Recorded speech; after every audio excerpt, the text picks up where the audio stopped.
Dr. Gary Sprayberry, a native of Anniston, Alabama, earned a BA in English and an MA in History from Jacksonville State University. His PhD is from the University of Alabama in American History. He arrived at CSU in 2006 and was named the chair of the Department of History and Geography in 2011. In the first part of our conversation, Gary and I talk about the recent Freedom Riders exhibit and series of talks that he has helped to bring to CSU.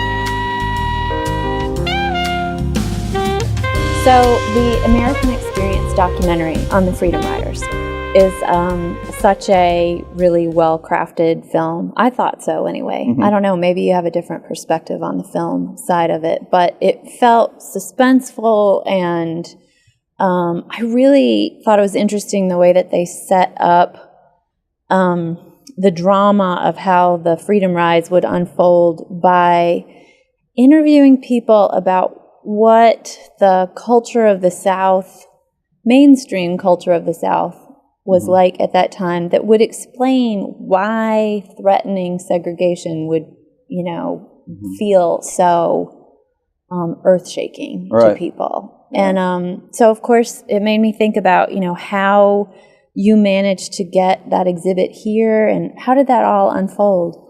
Yeah, a colleague of mine, Daniel Gulo, who's in the History and Geography department, he happened to see a story last spring of 2013, about West Georgia, I think it was, had the exhibit there for a month, and we thought it'd be a great idea to bring it here. And since I've done so much research on the Freedom Riders and the Civil Rights Movement, I jumped at the opportunity to do that. And then we also, in the summer, we got an NEH Gilder Lerman Institute grant to bring in a film series as well called Created Equal. We call it the Created Equal Initiative.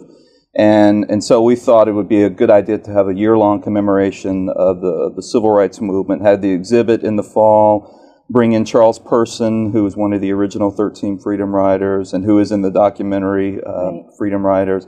And then in the spring, do the film series. We thought that this is a great opportunity. It's the 50th anniversary of the March on Washington this past September. It's the upcoming 50th anniversary of the 1964 Civil Rights Act. So it was just kind of a perfect time. Yeah, it felt really timely, mm-hmm. and also, I don't know, like it must have been just such an exciting culmination for you mm-hmm. of, a lot of years of study and research, mm-hmm. and then getting to sort of share this important historical, moment with all of our students mm-hmm. and definitely. Faculty. And I have to say, I mean, my awareness of the Freedom Riders and that movement was relatively limited. I didn't realize it was so early in mm-hmm. the 60s. It was 61. Yeah.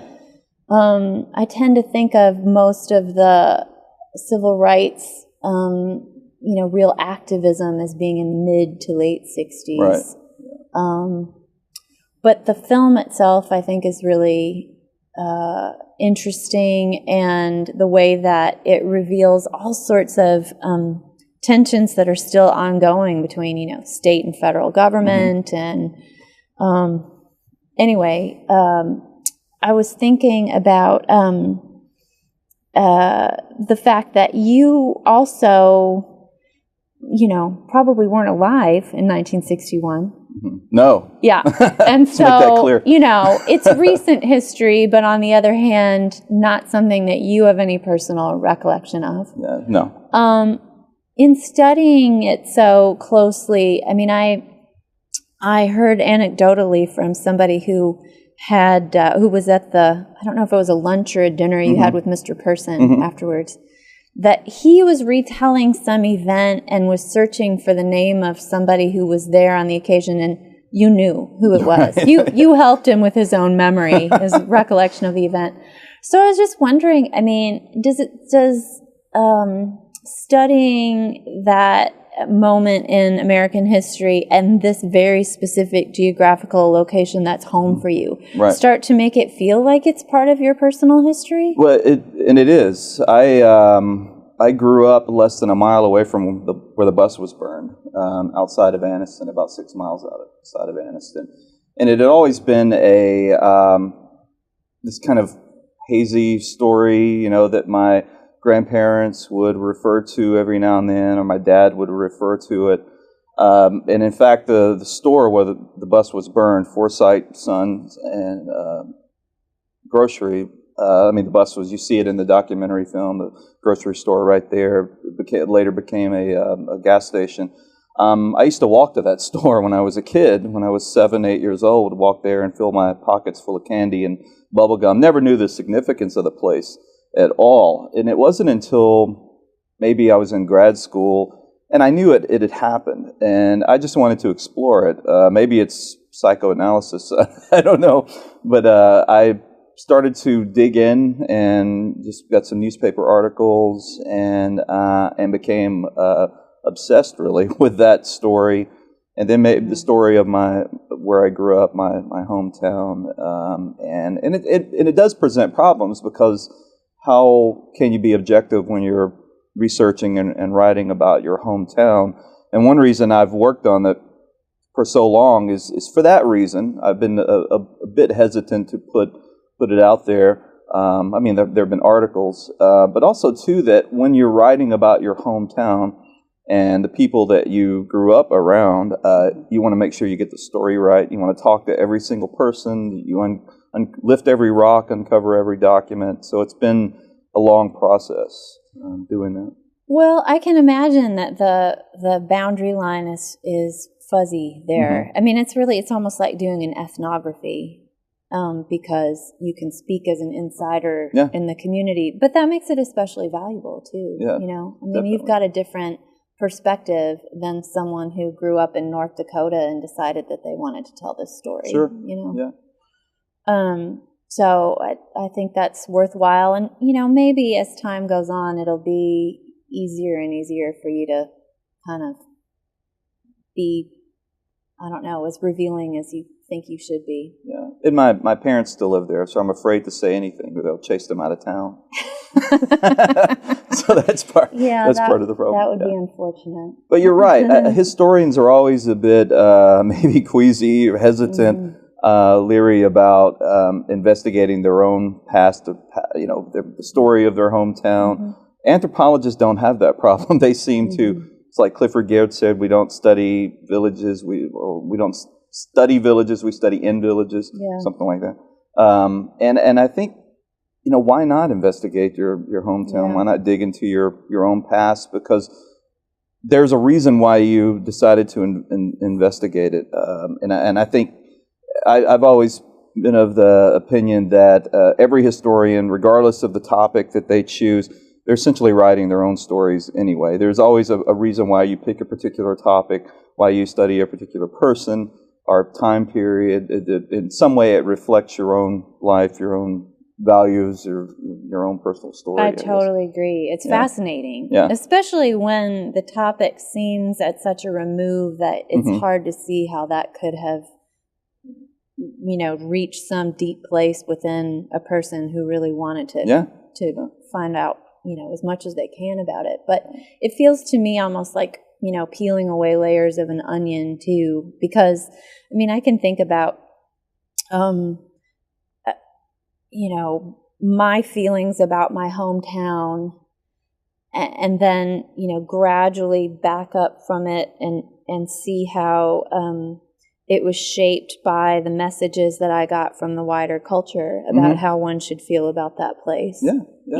And have been able to kind of reorient my feelings about it, understanding that there were bigger forces at work, than just, this is where I'm from. Yeah. My parents and, my uncles and cousins, they always talked about living on West Side.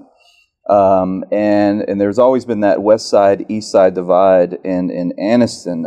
East Side was, the Tudor-style mansions, the people who own the factories and the businesses in downtown Anniston. And then there's West Side, where working class whites and blacks lived. It's where they went to school. It was always perceived as the rougher side of town. And I grew up in a working class family and went to one of those schools that was, it was, I wouldn't say it was a rough place. It was a good school, and I think I got a good education there. But in terms of perception in the community, it was seen as a school that had a lot of discipline problems and a lot of racial turmoil in its history as well. So I think in a way, maybe a lot of people who grew up on the West Side, maybe I'm one of them, or West End, maybe we grew up with a chip on our shoulder a bit. And perhaps that's the reason why I wanted to investigate it as well. Mm-hmm. Figure out what are the historical origins of the East-West Side divide in my own town? Yeah. Why is there such a stigma attached to people who grew up in West End? Why is there such a big chip on their shoulder in some cases? And I think I've turned up a lot of reasoning for that. Is it still pretty much? Does that divide persist? Yes. Is your high school pretty much the same as it was? I would, perhaps. It's been a while, but I think so. I think there's certainly still that divide, and there's still that feeling that people on the East Side. Now, this is just among people I've talked to, and people I've interviewed for my own study. They still feel like there's that stigma attached. They still feel like that they are looked down upon by people on the East Side of town. They feel like they don't get the same kinds of social services. The roads are better on the East Side. The schools are better. God, all of those things. It's so much like North and South Columbus. Mm-hmm. Isn't that amazing? It is, yeah. And I think Anniston was an old industrial city. It's a kind of a dying industrial city now, kind of a Rust Belt city in the South in a lot of ways. It didn't diversify and like Birmingham did. Birmingham's a success story. Anniston, in terms of its economy, isn't so much. So one of the things that interests me as well is how, because my family left our hometown when I was still growing up, and then lived in a bunch of different places. And as an adult, I've lived in a bunch of different places, mm-hmm. and yet that's not really the normal thing, I think. Right. In the United States, most people stay where they were born and raised, and that I think contributes to the long-standing sort of micro cultures that exist mm-hmm. within a town. You would think, like, my God, it's been 2 generations. How could these same neighborhood stereotypes still be going on, and yet, because it's the same families. Yeah, it is. It mm-hmm. is the same. The families that's what I found so fascinating about Anniston was that the families that founded the city after the Civil War still were in power, still had influence in the city. They still owned the factories deep into the 20th century. I think they left this cultural imprint, economic imprint in the city that's not so easy to erase. What's interesting too, maybe Anniston's unique in this sense, and maybe not. They were founded as this kind of industrial utopia, and where they were going to pay their workers a bit more, but they demanded that they not gamble or drink.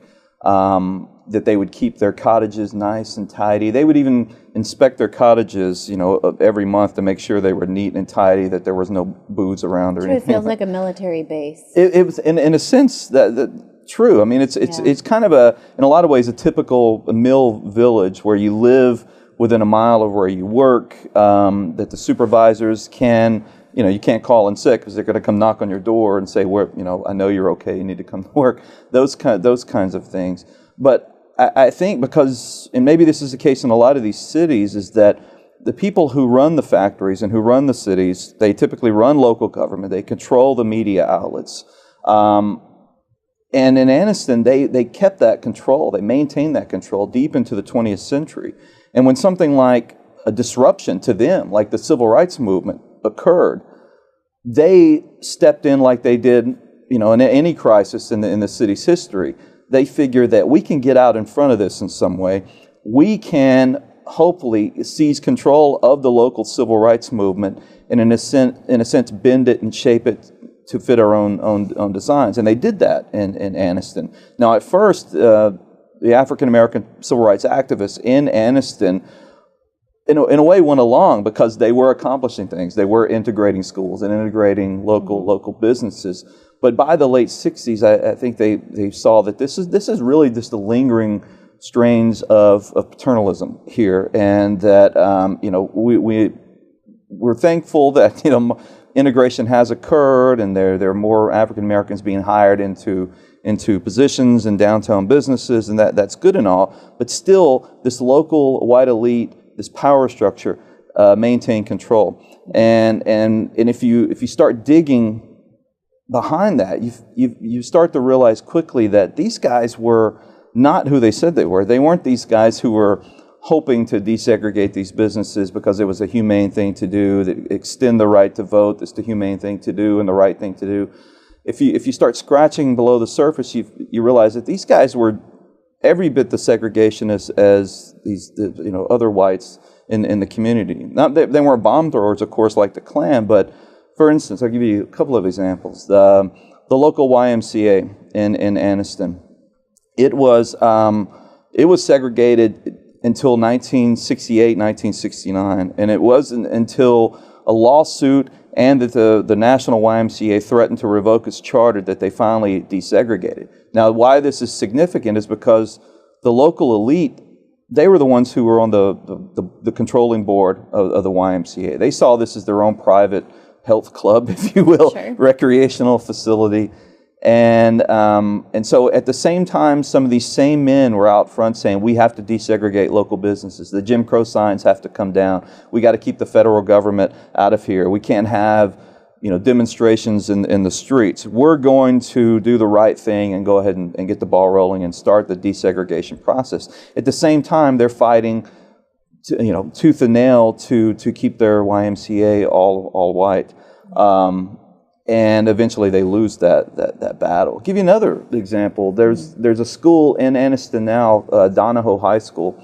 It was founded in 1963 as the Anniston Academy. And the people who founded it were the same people who were leading the desegregation efforts.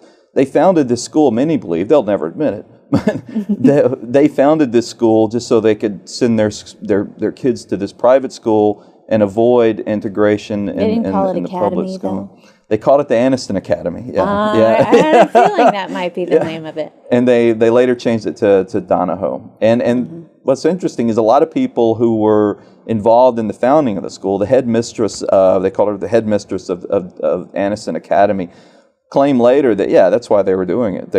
These people were avoiding sending their kids to these newly integrated schools. Yeah. So that happened everywhere. I think. The old Seg Academy, segregation academies. Every southern community's got one. And you're right. I mean, these kinds of things linger on. This notion of white superiority, the segregation, racism. I mean, these things don't go away overnight. They do linger. Well, it's one of the things that I think struck me as being so effective about the way that the Freedom Riders documentary begins, because the intensity of the mobs and all that, it really doesn't make any sense unless you explain at the beginning just how deeply ingrained people's comfort level with the status quo is. And I think that's true even when the status quo is not working to your benefit, right? People always prefer to live with the evil that they know than risk the disruption, that changing it might cause. Yeah. And they interview a number of people, some of whom are more sympathetic than others, about, why it seemed against the natural order to think about, changing the way that their society interacted. And it's really fascinating. But I mean, it's not unrelated to the role that education plays, right? Which is kind of where I want to steer you next to talk about teaching.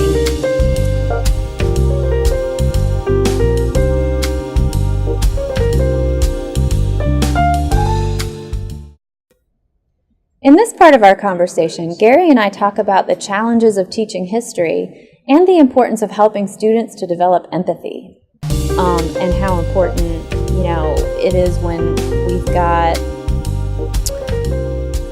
sometimes 18-year-olds, sometimes, non-traditional older students who arrive here thinking that, they're going to gain some skills and some professional capital to move forward with their lives, but aren't really anticipating that their entire worldview and perspectives are going to get challenged, and yet that's the important thing that needs to happen with a college education. And I was reflecting on the fact that you and I are kind of have to deal with the opposite extremes of what students might perceive as relevant.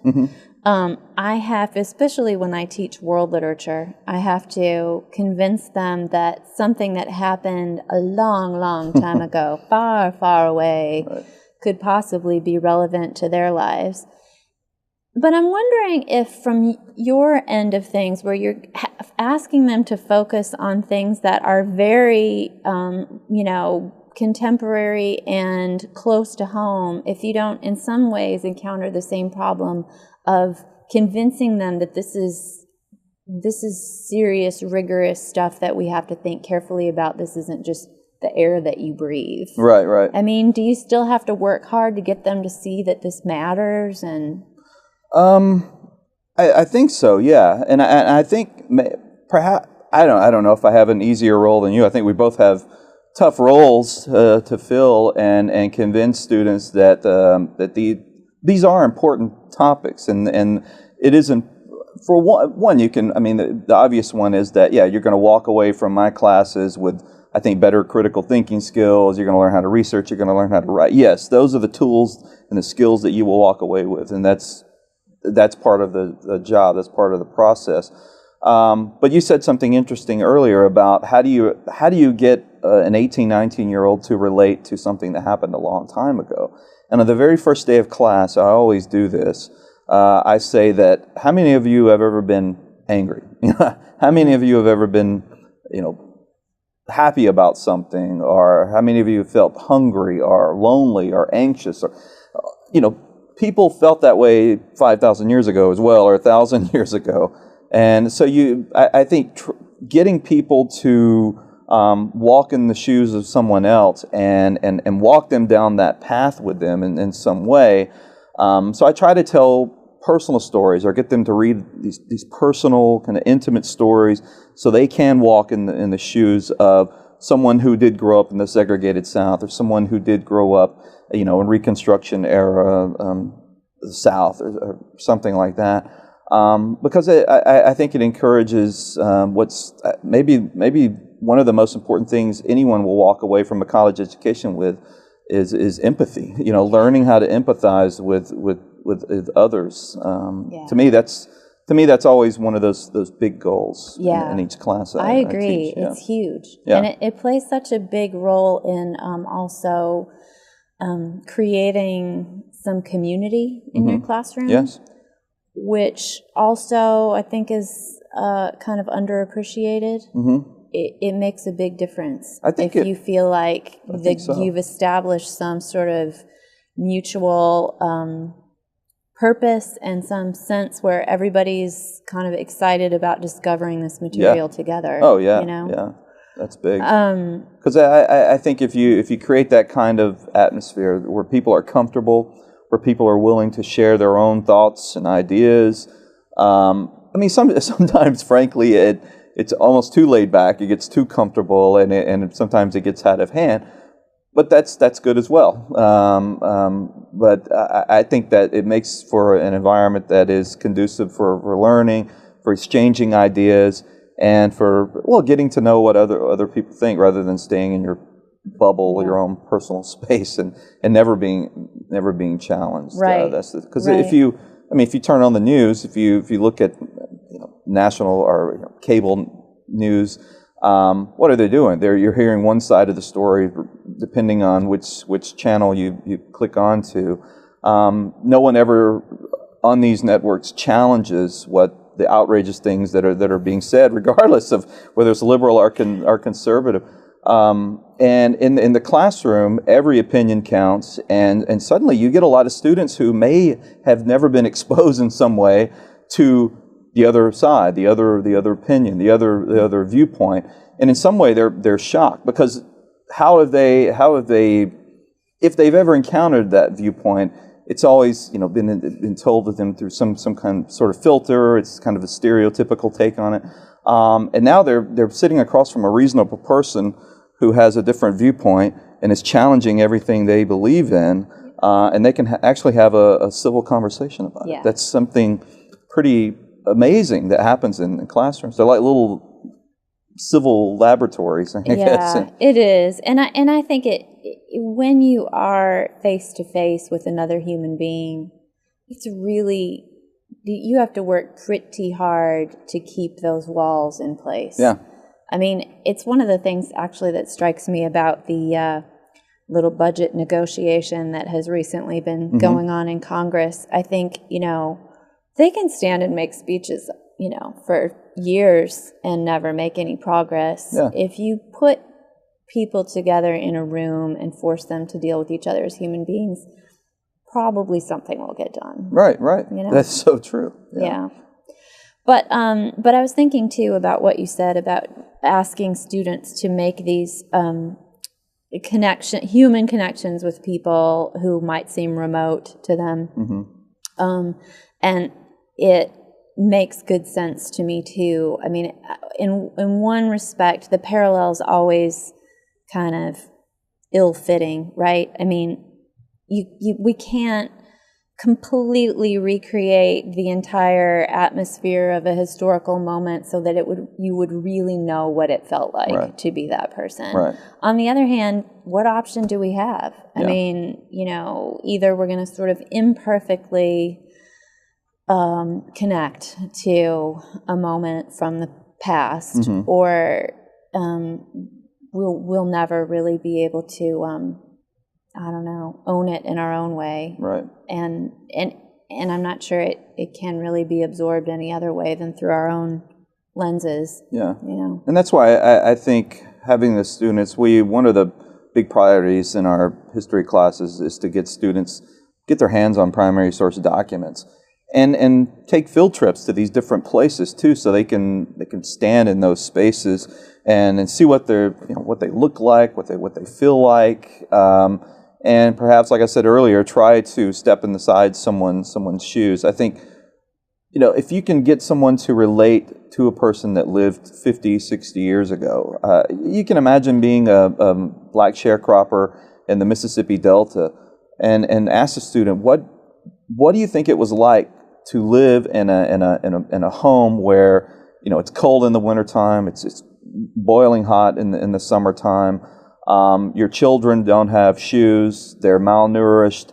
They can't go. They're gonna, their school's not gonna go past the 8th, 9th grade. You have absolutely no power. You can't cast a vote. You have no real economic buying power. You're completely dependent upon a white landowner. What are your options here? How limited, how restricted is your own life to make these kinds of decisions for you and your family? You can't do that. Right. And if you can get one person in that class who suddenly you can sometimes see it in a class, right? It's just there's that moment. It's like, oh wow, That's right. really cool. I've never thought of that before. And that happens. It happens a few times each semester, and it's always a wonderful thing when you can walk students down that path, and get them to see things from another perspective or through someone else's eyes. It's powerful stuff. It puts to an immediate halt the kind of questions like, well, why didn't they just pack a suitcase and leave? Right. Right. Exactly. I mean, suddenly, it becomes clear why that you can't behave as if you might as yourself today. But well, one of the things that I really admired that you've done recently in the realm of field trips and experiences, oh, it's a ladybug, was to teach an Oxford class. Yeah. Because, on the surface, someone would say, Gary's in American history, Right. An Oxford England class, how's he going to work that? Yeah. And yet you found a really great way, I think, to use the resources in England to help students approach your period from a different perspective. Right. Can you tell me a little bit about some of the things you did? Yeah, I did do, when I was a doctoral student, I did do a field in modern European history, so I had a bit of a background in that. But I did a class called Hippies, Mods, Freaks, and Campus Radicals. It's about 1960s youth revolutions. It was a comparative class, 1960s youth revolutions in the United States and Britain.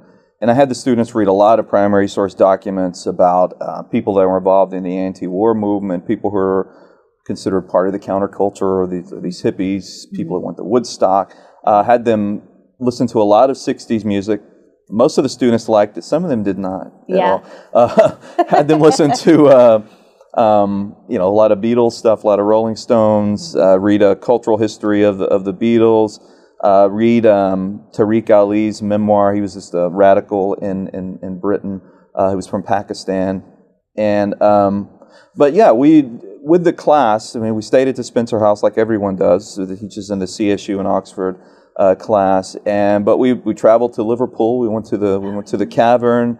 We went to the Maritime Museum there, just so they could get a feel for what Liverpool was like, its history, what kind of environment, climate the Beatles lived in, what kind of place created these geniuses. And then we traveled to London. We went to the Tate Modern Museum. One of those great moments that occurred that wasn't planned. Well, two things actually. Yeah. One was we would hold class each morning in the Spencer House. You've taught there, and we were in the dining room. We were just chit-chatting about anti-war movement in the United States, these demonstrations that were occurring, and so we walked down to City Center, and there's a demonstration going on.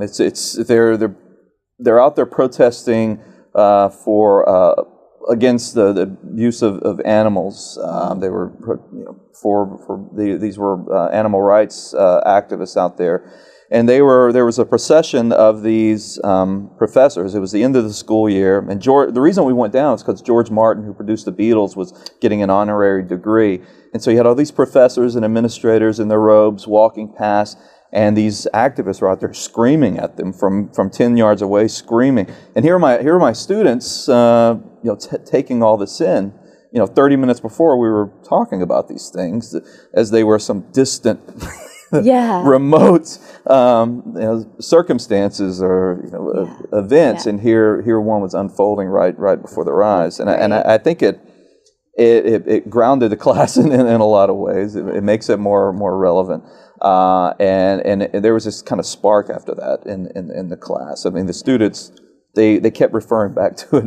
I think it really made an impression on them, and also secondly. The former head of the library there, David Vasey. David Vasey. Yeah. He was, he was given the tour like he does to every class that comes through there, and he always gives a great tour, and he's a great guy, very entertaining. Lots of cool stories. And we were standing in this room, and we were all sitting around this table. And Neil McCrillis just happened to mention that this class they're studying 1960s youth movements and student uprisings in the 60s, and David Vasey said, well, this very room that we're in, students occupied it for a couple of days in the 1960s, and it took the police a couple of days to get them out, and they were protesting for better conditions at the school, more freedoms at the school, of course, but also protesting the war in Vietnam in Britain, and so it really brought it home for the students. How great in a lot is of ways. that? Yeah. The class went really well. Well, I can imagine. I remember the summer that you went, and I was envisioning you guys in some sort of Austin Powers minibus, like everyone in there, We did go to Soho. We went to Carnaby clothes. Street, and we did. And what was really interesting is I had this book about Beatles, and it's called Beatles in London, I think, or something like that. And it had a lot of photographs, images of the Beatles in certain places in Soho and around London. Yeah. So it was kind of fun finding those, using that book to find some of those places. Went to Abbey Road, and students really got into it. Have you read Keith Richards' autobiography, Life? No, I have not. Yeah. Not yet. It's great. You should read it. Yeah. You would have done a different kind of field trip, I think. But, so the history classes, since you arrived at CSU, have gotten bigger. So what the cap's at like 60 now? Is that right? Well, 45? typically 44. Yeah, that's what we'll have. Does it feel manageable? 44 is manageable. The ones that now we have this.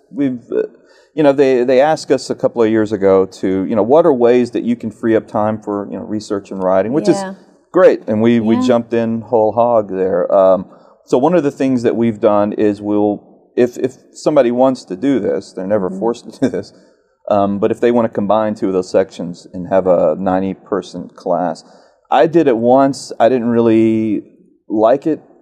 Frankly, it is harder to manage, but what I like about these classes, and 44 is manageable compared to 90. And I like the intimacy of classes. I like to have good discussions in classes, and it's a lot more difficult to have when you have a very large class. And I know when I was a teaching assistant at the University of Alabama, we had classes that had 250 people, and it was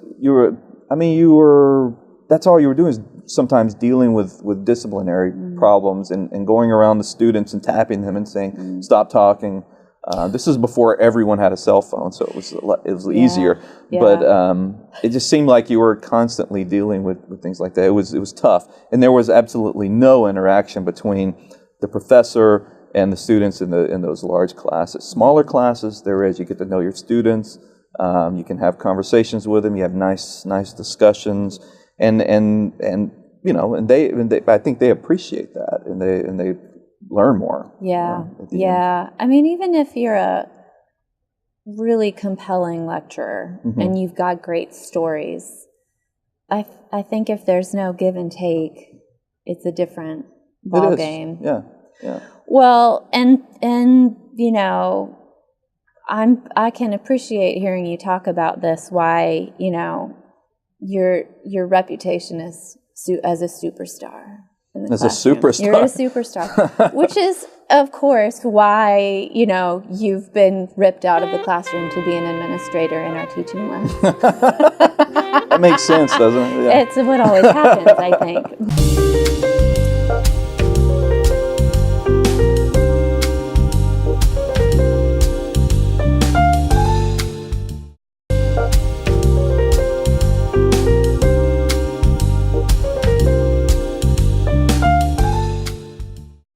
In this segment of our conversation, Gary talks about the surprising satisfactions of administrative work. But I wanted to ask you just a little bit about being a chair, because if I think of it as one of the particularly difficult and sometimes thankless jobs, I mean, what are the satisfying parts of being a chair? I mean, how have being you able to tell people what to do? No, I'm just kidding. But no. The satisfying parts of being chair are, you're right. There are plenty of things that every administrator has to deal with, whether it's personnel issues or student grievances and those kinds of things, and going to you feel like your life is measured out in meetings sometimes. And those are those are things that are part of the job, and I don't I don't dread them or anything. Those are parts of the job. What I like about being chair a lot is I think number one is helping people in the department achieve what they want to achieve. That they have ideas, and our philosophy in the department is, if you've got a good idea, please come forward with it, because we will, if it's a good idea, we will try to make this happen. We'll move heaven and earth to do this, of course. So that's number one, and also too that you get to the things you've always wanted to do as an educator, like the civil rights commemoration we did this year, to bring an actual freedom rider to campus and have this exhibit there, and have lecturers come in and tell your students about something that you personally are really passionate about. You get to do things like that. You get to be collaborate with others and create some kind of vision for your department in the future. Like, we want to move into the realm of digital humanities in the next couple of years, and that's something that I think everybody's on board with, because everyone can contribute in some way. So I think maybe this is something that always gets left out of the conversation when you're talking about being a chair or administrator, that you can be creative here. You can follow your own your own passions and your own creative pursuits. And the other part is, these are things you have to do, but they can also help you be creative and follow these passions too. I would say having the perspective from the Faculty Center now gives me such a great appreciation for the creativity of faculty in general. Yeah. And it is really satisfying when you feel like these people had an awesome idea and I get to help make it happen. Yeah. So, because we all benefit, and we all can enjoy these things, and it only enhances what we all do here at Columbus State, and it certainly gives us a nice profile too, and gives us some nice exposure. So all of those things. If you can help someone do that, I think everyone benefits in the long run. The students, faculty, everyone. Well, I don't know. I mean, the administrative structure of chairs and deans and all that is pretty entrenched. I guess I sort of put some pressure on myself to feel like I have to do something worthwhile to justify the fact that this position exists.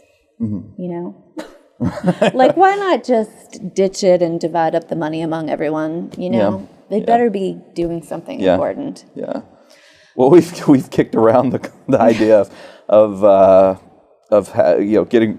This would never fly, right? Getting rid of the chair's position in our department, and just it would be, I guess, pure democracy, I guess, and have everyone arrive at these decisions. The commune. But we just sort of, what would we refer to of it? The collective. The history and geography collective. Right, yeah. That's great. We have been referred to as a cult before downtown, so maybe that would go along with that.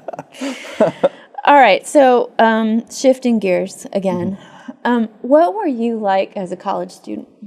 Oh, wow. Is this being recorded still? I was. It depends on. There are two histories there. One is, one was a very good student who was very curious and passionate. Took way too many undergraduate hours because I was curious about everything, and I took the scenic route through college, university.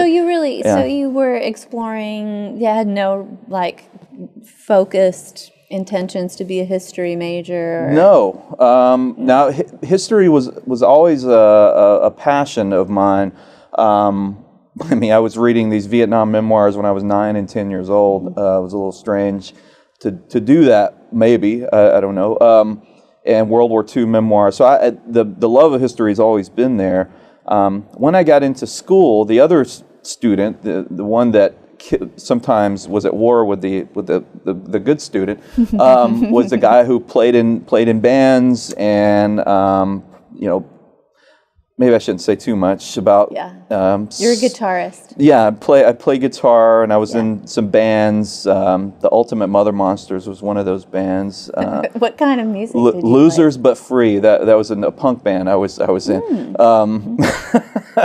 And it was. I mean, we were influenced by everyone from the Dead Kennedys to the Beatles, the Rolling Stones, the Smiths. You know, we were alternative, whatever that means, in the early '90s, and so it was sometimes tough juggling those two, because I was going to be a rock and roll star. I was, and didn't work out.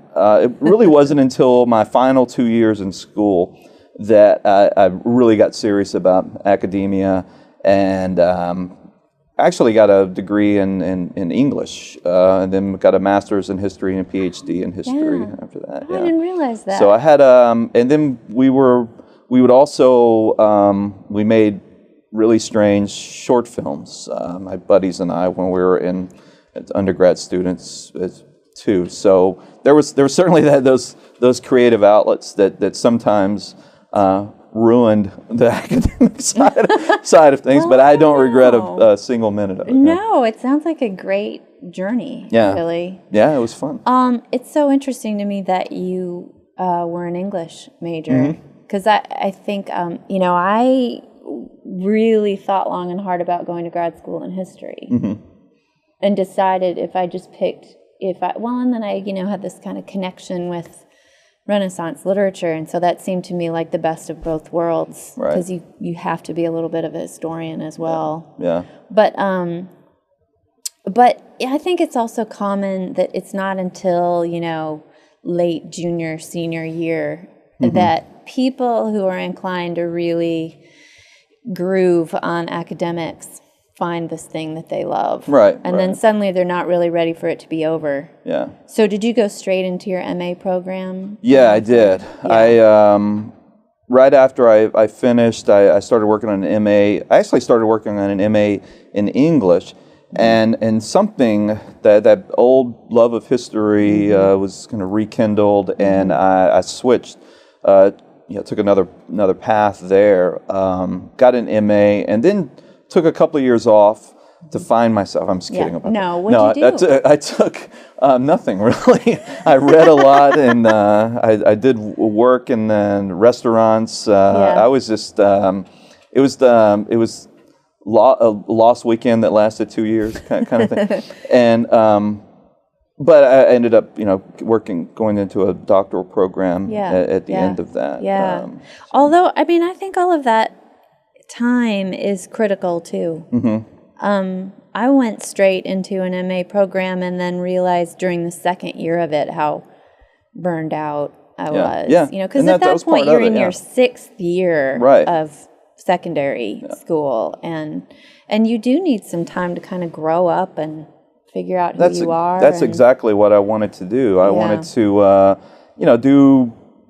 I don't know. I did want to, in a sense, discover or sort of figure out, maybe is a better word for it, what I actually wanted to do, and do a lot of growing up, actually, because I definitely needed that, and maybe get away from, move away from family and some of those other friends, and where did you learn to play tennis? I didn't start playing tennis till I was 30. Really? I think. I had friend of mine, Brett Parker, and we were, really tight in grad school, and he just got me out on the court, a couple of times, and my wife wanted me to play a couple of times, and I was so terrible. But I fell in love with it. You're a great tennis player. Yeah, but it's really fun to play with. I don't know about that. You've got great instincts, and also your cargo shorts pockets hold like a dozen balls on each side, so it's awesome. No one ever has to go get a ball because you've always got another one. Yeah. But you're good at the net. I just wish I could play more. My knees are just they're kind of twisted arthritic messes right now, so it's sometimes difficult to play. Yeah. If I can't play as much as I want to. That's what I love about middle-aged tennis. Yeah. Everyone's sort of, equally vulnerable. Yeah. We're all pathetic in certain ways. Yeah, it's fun to play. It's great. Yeah, it was a good way to get to know people, around campus, because there are plenty of our colleagues that come out and play. Yeah, and, it's been surprising for me. Yeah, because I'm not really a tennis player either, but it's just fun. Yeah, to do it. Yeah, I mean, most people look at us and say, "You would get up at 7 o'clock on a Sunday to go? Are you nuts? What are you thinking?" Well, I know it's fun. In this final segment of the interview, Gary talks about what he loves about Columbus and his visions for the future.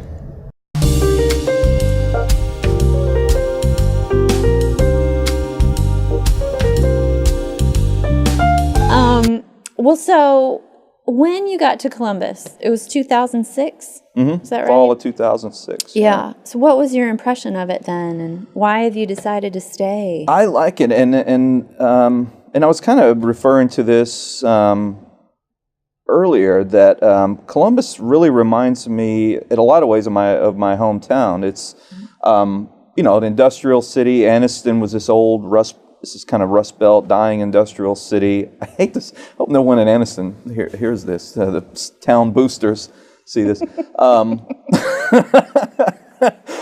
Sorry. I'm planning my next long weekend there right away.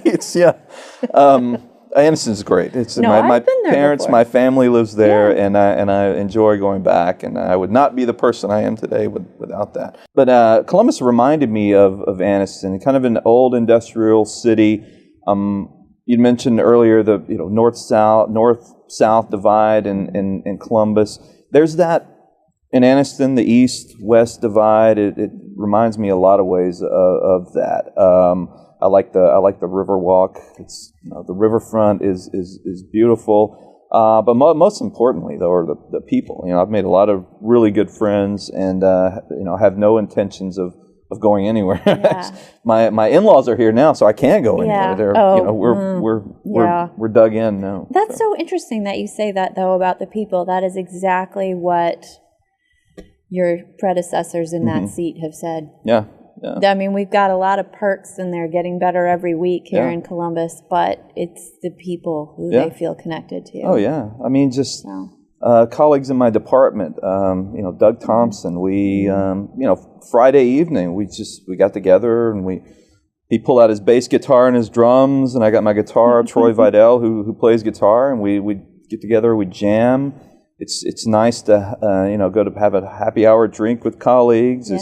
It's nice to have be part of these reading groups. Part of a writing group with Joe Miller and Brad Barnes and Aaron Sanders, and we just I get to write a little fiction every now and then, and we get together and critique it and talk about writing is wonderful, and playing tennis with you guys and going to different events. I mean, I really like it here. I like where I live. We live in the tangled forest of southern Harris County, out in the middle of nowhere, but I love it. Yeah, it's a good life. Yeah, it is. Yeah. It really is. Well, so what sorts of things would you envision as kind of hopes for the future over the next 10 years or so? In the department, I would like to see us, like I said earlier, move into digital humanities. I would love to see our department get involved in making maybe short documentary films at first. Maybe do have students produce some kind of podcast, and also we're Mike Baltimore and I are thinking about putting together some kind of television show for for a history show. Maybe call it a moment of history or moment in history or something. And in that direction, because I think if you get students outside the classroom, if they can be involved in something like this, they can learn how to edit, they can learn how to write a script, they can get out and do oral interviews with people in the community, and I think they can walk away with a different skill set than what they would normally get it there's in huge another department. Interdisciplinary potential there. Oh, big time. Yeah. I just watched Larry Dooley and Natalia Temesgen's playwriting collaboration a couple of weeks ago, and she's got writing students who are writing plays, and so then he had his acting students, kind of, they were workshopping the plays together, and it was very cool. Yeah. But in terms of filmmaking, I think in particular, you could draw together, students who are interested in local history, in the writing of such a, piece, in the tech side of it, the production side of it. And it's really meaningful. I mean, one of the things that struck me about watching the Freedom Riders film this week, and also I think when I went to go see Lincoln, which it's just been a year since that was out, wasn't it? Last year? Yeah. Is that, the writers and the producers of those kinds of historical things, I mean, that is our version of history now. Yeah. Like, that will be what people know. Yeah. And that's a pretty serious responsibility. Because, as you're aware, I mean, there's a million different ways to tell this story. Oh, yeah. Right? Yeah. And different ways to put it together, and different little bits you might choose to include or not include. And those are all, I think, really interesting and significant things for students to have to wrestle with. Yeah, yeah. And that's something maybe they're more familiar with too. I mean, because I use a lot of digital media in my classes. I'll show documentaries or clips from documentaries and let them hear podcasts, because I think they've watched enough television and seen enough movies and watched enough documentary films that maybe they're more familiar with how those are put together than maybe a work of history, an article, or a book. And to have them do that, here's a story, here are the raw ingredients to the story. How are you going to put them together in some compelling way? Because historians have to do that. That's why we can never be completely objective, because we are, in a sense, taking sources and putting them together in certain ways to tell a story. Students would do the same thing for these documentary films. I think, and put them together in interesting ways. I use a lot of film in class too, but it seems to me like a totally wasted opportunity if you treat that film as if it's objective source material to just swallow and walk away from. I mean, I never want students to watch something uncritically and just sit there and be like, okay, well, here's the facts. Now I know them. Let them wash over me. I mean, the whole point is, well, what'd you think about that? What was going on with that soundtrack? Why did the documentary filmmaker, or why did the historian choose to focus on this aspect of the story and really neglect another part? And that's what I'm not saying that we don't try to be objective. Every historian tries to be objective, but every historian, when they're putting these together, these stories together for a reason in some way. Yeah. Maybe it's to support their thesis. Maybe this is an aspect of the story that's never been focused on before. Maybe they have a personal agenda, but there are reasons why we put together these things, and maybe film in some aspects, in some ways, for some students, is maybe a better way to tell a story or get them to tell a story. Yeah. Maybe it's something that they could show their creative side, of course, but that's where their talents lie. And two, they can walk away with these different skills, these different tools that will, I think, serve them in a variety of careers. Everyone thinks that if you get a history degree, you teach, and that's pretty much it. But the kind of skills I think you take away from our department and from the classes we offer can be utilized in a variety of ways and in a number of disciplines and fields. Yeah. And maybe doing these films is one way to do it. And I think we have a lot of stories here in Columbus and the Chattahoochee Valley that haven't been told maybe as often as they should. Whether it's the Phoenix City story, maybe whether it's the the assassination of Thomas Brewer, this local NAACP leader in 1956. Whether it's the stories of the stocking stranglings in the late 70s. I mean, these are stories that they could be controversial, of course. But I think these are stories that are fascinating. I think our students would find them fascinating, and I think they should be explored. Yeah. And I heard, so just on this subject of the stocking strangler, Bo Bartlett, the artist, say something recently about how when he grew up in Columbus, in Midtown, it was still the sort of place where, no one locked their doors and people were just, feeling quite secure, and that he said that was the moment when it was all over. Yeah. And that things changed in Columbus at that moment, Which I thought was really interesting. I mean, I knew about the stocking strangler, but I hadn't thought about it being kind of a turning point in Columbus history quite that way. Yeah. And it could be that it's a turning point in certain areas of Columbus, right? I mean, if you looked at it, if you looked at the history of Columbus from a perspective of African Americans, for instance, who grew up in a segregated South, who were close to that kind of racial violence in some cases, that intimidation, that threat, perhaps their lives had always had that sort of element of fear and terror and anxiety, and maybe the stocking stranglings, maybe those cases, those murders, horrible murders, maybe in a sense, other parts of Columbus that it had been touched by those sorts of things. Maybe it was maybe that kind of loss of innocence. Yeah, it's a great point. A much bigger topic too. Yeah, I mean, I find that whole subject of people's sense of security and the way that particularly 24/7 cable news has changed everyone's sense of security and safety for the worse, really. Yeah. That's a whole different subject. Yeah.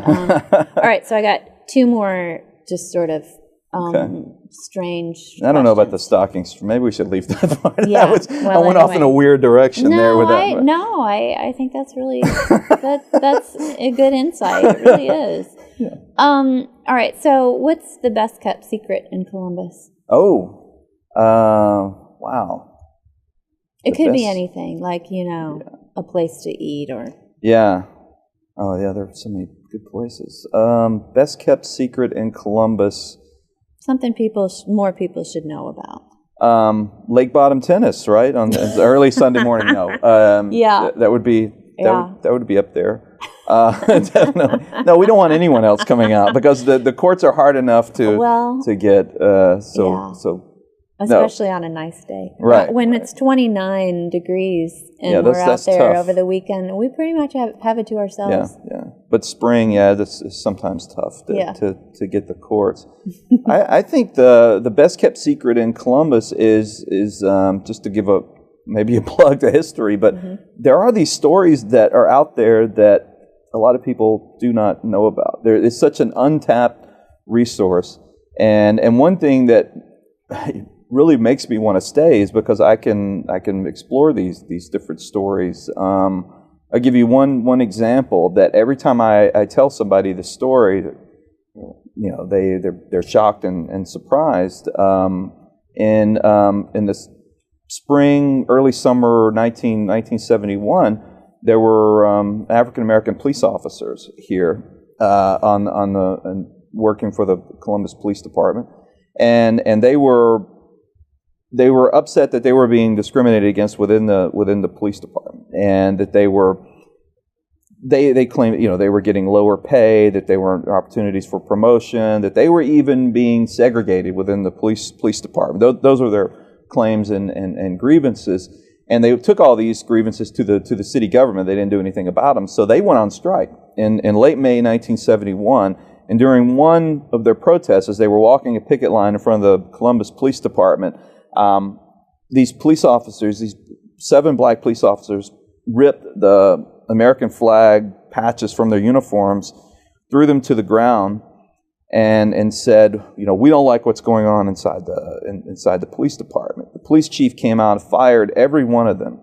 Hosea Williams, the following week, one of Martin Luther King's chief lieutenants who'd taken part in the Selma to Montgomery March in '65, he came down and led this huge protest march, and demanding these guys be reinstated, demanding that these grievances be and their complaints be rectified and at least addressed by the city government.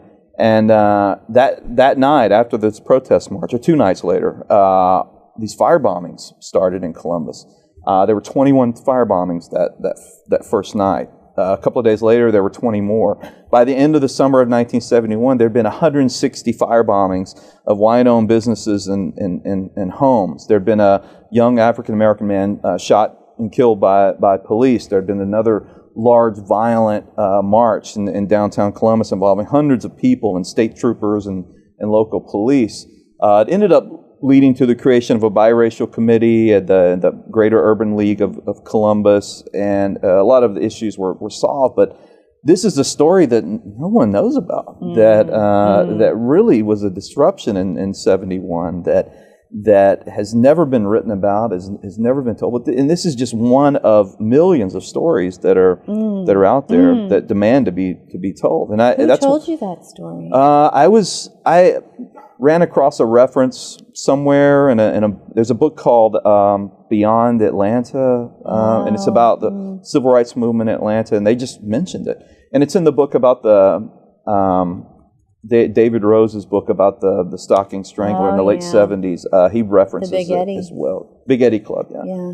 And so I just ran across that, and I want my students to explore these kinds of things. Here at CSU, because there are definitely people who would or around who would know, and could tell more about it. Well, Dorinda Dowis, who teaches here, she said she was a young girl living downtown Columbus. She remembers the marchers. She remembers seeing the police attack the marchers downtown Columbus, so she could tell that story. There are a million of those stories. That's what's great about Columbus, that I think more people should know about. Definitely. So I think the history of Columbus is maybe the best kept secret of Columbus. All right, that's a great answer. Okay, so I think I might know the answer to this next question already, but I'll ask it anyway. You have a fantasy alternative career? Fantasy alternative career. Now, I would love to be I would love to be in a band and record albums, and that would be wonderful. Yeah. But as it is, you'll just have to, be happy with the occasional impromptu performance. We get together and jam in Ireland with my homies, and we like to record some songs that no one will ever hear. Yeah, it's great. But that's my alternative career. Well, I'm sorry I didn't make you bring your guitar into. I'm glad you didn't. That would No one would want to see that. Well, thank you so much for taking the time. It's been great. It's been a fun talk. Yeah. Thank you for having me. It was great. All right. Thanks.